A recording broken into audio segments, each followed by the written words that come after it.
Dear students, in this lesson I'd like to draw attention to some operations with integers and floating point numbers.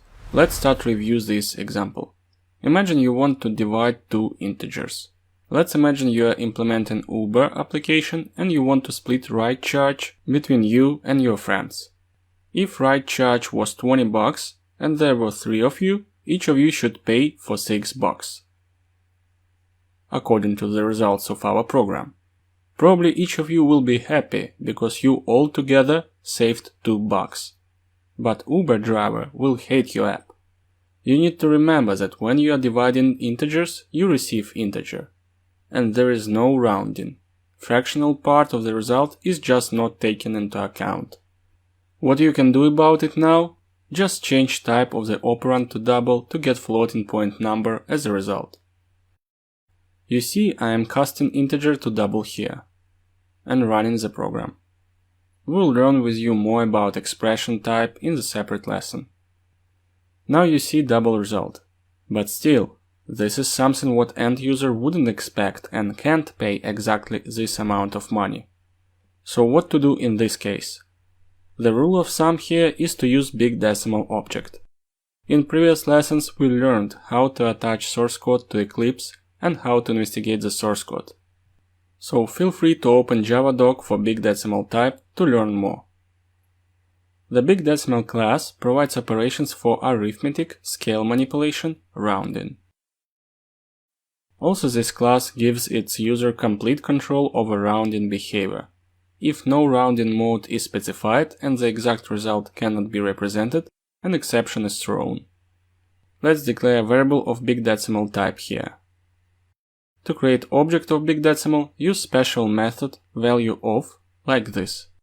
I am calling value of method here of BigDecimal type.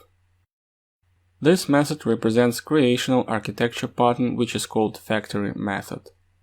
We'll discuss patterns in the separate lesson.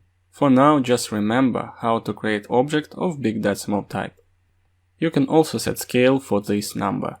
We are having deal with money here, so let me set scale of 2. This is our ride fee. Let's create a new variable which will contain amount of people we have. 3 people. And now let's divide ride fee by amount of people. Without rounding mode specified, we'll have arithmetic exception like this. Our program wants to tell us that we can't show the exact calculation result. Let's set up rounding mode. Put comma here, rounding mode, dot. You can choose out of different rounding modes here, but let's select the one we learned at school. And now let's print result to console and run the program. And now we see the result which we were expected to see. Let's also review operations with double.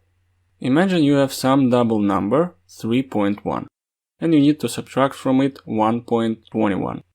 When you subtract double value from double value, you will see result like this. The funny story is that I ordered pizza online recently and applied my bonuses. As a result, I got number like this. I asked them how they would like me to pay this amount of money. We laughed a bit, but still, as a programmer, you need to know what to do in such cases.